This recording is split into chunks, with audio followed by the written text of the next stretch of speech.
syndrome.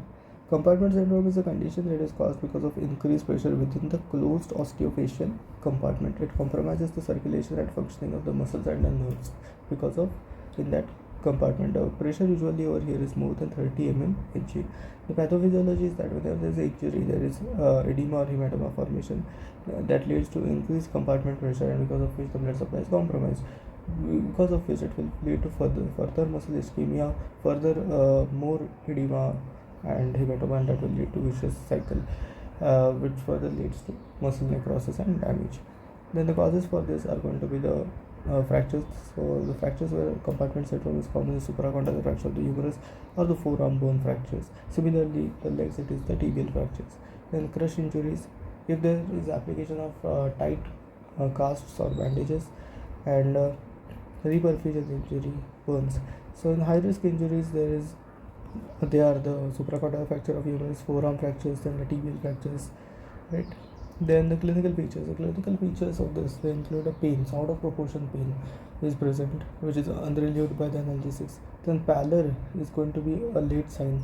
Then pulselessness is a very late sign. Absent distal pulses. Paresthesia is the numbness and the tingling sensation, and the paralysis. So these are the 5 P's of compartment syndrome. Apart from that, the early signs which are important are stretch test. So upon passively stretching, there is going to be pain. Similarly, tense compartment. You can feel for the tense compartment swollen, tender, and firm. Then hypoesthesia, that is sensory loss in the nerve distribution. Then the diagnosis, clinical suspicion is the most important. Stretch test, it is the earliest sign that is seen, and compartment pressure, when the compartment syndrome, the pressure is almost more than 30 mm/Hg. Doppler for the pulses, if there is a pulselessness, and that is a very late sign that is seen. The management for this is prevention by close monitoring of the high risk injuries. There should not be very tight bandages that should be applied, and active movements of the fingers and the toes, as well as limb elevation. If there is a compartment syndrome that has happened, the definitive management is surgical decompression. Surgical decompression is by fasciotomy. Fasciotomy is a longitudinal incision that is made through the deep fascia. And fibulectomy. Fibulectomy is incision of the middle third part of the fibula, and this decompresses all the 4 compartments of the leg.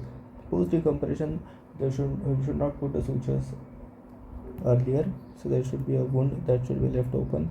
Delayed primary closure or skin grafting should be done. Then consequences, if it is untreated, then that will lead to ischemic necrosis, Volkmann's ischemic contraction, nerve damage, gangrene, and permanent loss.